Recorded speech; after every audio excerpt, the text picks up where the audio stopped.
Assalamualaikum warahmatullahi wabarakatuh.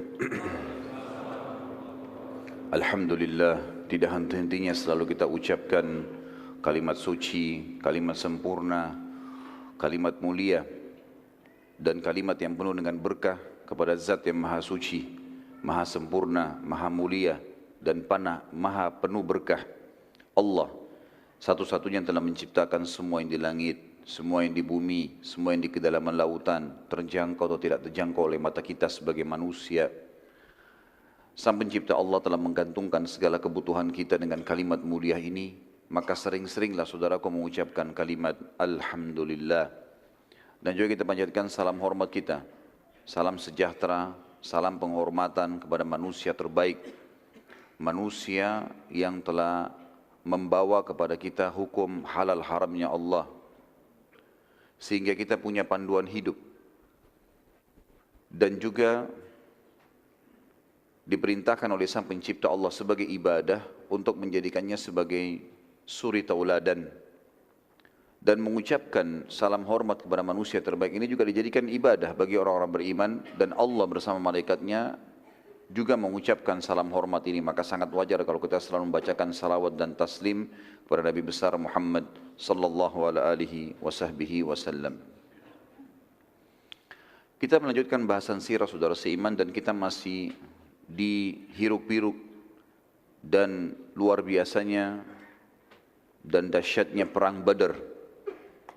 Yang terakhir kita sempat membahas kisah bagaimana kelihayan dan keterampilan Zubair bin Awwam radhiyallahu anhu pada saat dia membunuh Abu Kabs, salah satu prajurit Quraisy yang terkenal dengan postur tubuh besar, semuanya besi dari kepala sampai ke kakinya, dan dia membawa pedang yang ukurannya sangat besar serta pemegang pedangnya pun besar. Ukuran pegangan pedang sama dengan ukuran pedangnya, dan dia menyusahkan kaum muslimin. Sehingga ada beberapa sahabat yang sempat datang kepada Nabi SAW dan mengatakan, ya Rasulullah, Abu Kabs ini menyusahkan kita, sulit untuk dilawan. Setiap kali ada orang mendekat dari jarak jauh sudah bisa ditebas sama dia. Juga dari kepalanya sampai kaki kudanya semuanya besi, nggak bisa ditebas, dipanah, semuanya terpental. Maka Nabi SAW memanggil Zubair bin Awwam sambil berkata, hai Zubair, selesaikan urusannya Abu Kabs. Dan ini juga pelajaran teman-teman sekalian, bagaimana keterampilan-keterampilan perang harus dikuasai oleh seorang muslim. Tentu niatnya digunakan untuk membela agama Allah, bukan untuk pamer, bukan untuk dikatakan hebat. Karena memang kalau ada seseorang yang hanya untuk dikatakan hebat, hanya untuk dikatakan atau hanya untuk membela sukunya, bukan karena agama, maka dia kalaupun mati bukan mati syahid. Makanya keterampilannya dikuasai karena itu. Zubair bin Awwam termasuk salah satu sahabat yang hampir setiap hari melatih keterampilan perangnya, seperti memanah, melempar tombak. Bahkan beliau bisa memanah, melempar tombak sementara beliau berdiri di atas kuda. Jadi bukan cuma duduk, kudanya berlari, tapi sambil berdiri di atas kuda. Dan ini salah satu metode yang dipakai oleh Zubair untuk membunuh Abu Kabs yang memang posturnya lebih tinggi tubuhnya dan kudanya juga besar. Maka Zubair bin Awwam mengelilingi Abu Kabs sambil mencari mana posisi yang tepat. Dia bilang, Abu Zubair mengatakan, saya tidak temukan sedikit pun celah yang bisa saya membunuh Abu Kabs ini kecuali di antara dua matanya.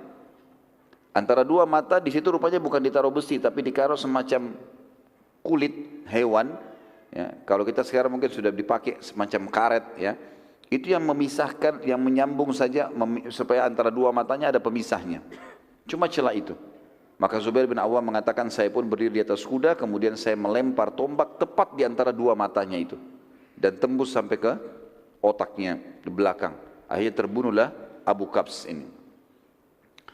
Kisah yang lain teman-teman sekalian yang unik di perang Badar yang luar biasa, kisah Abu Qatada atau kisah Qatada radhiyallahu anhu.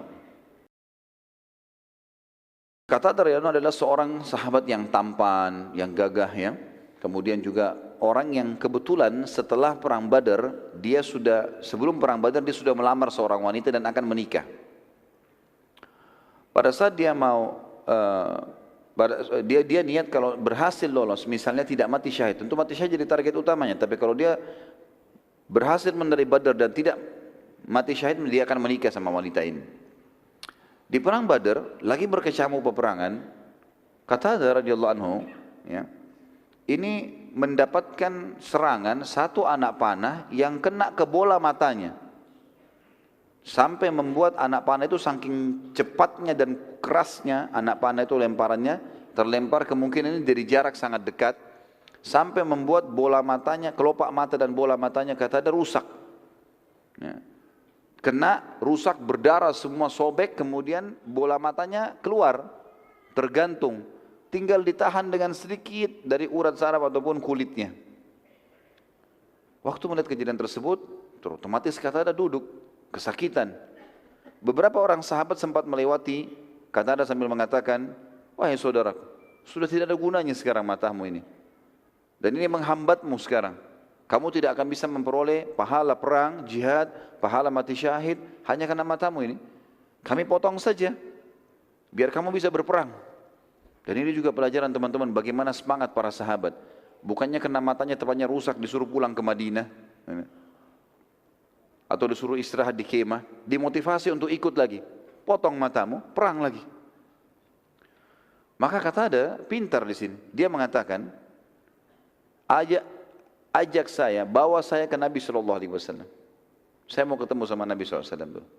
Dibawalah ke arah kemahnya Nabi SAW. Begitu Nabi SAW lihat para sahabat lagi menggotong Qatadah ini, beliau tersenyum. Orang-orang sahabat bertanya waktu itu, kok orang matanya keluar, Nabi SAW senyumin. Lihat Qatadah. Tapi Qatadah sudah paham. Nabi SAW bilang kepada mereka semua, termasuk Qatadah di sini jadi target, wahai Qatadah, kalau kau mau, saya akan berdoa kepada Allah, matamu sembuh. Bisa utuh kembali nih, sembuh total. Kembali matamu semuanya. Tapi kalau kau mau bersabar tanpa mata, karena ini matamu rusak di jalan Allah, kau dijamin masuk surga. Maka kata ada, diam sejenak. Pilihannya cuma satu-satu ini. Sabar masuk surga, tapi tanpa mata. Berarti menikah juga nanti kalau lolos tidak ada matanya satu. Atau, gitu kan? Dia diobati cuma belum ada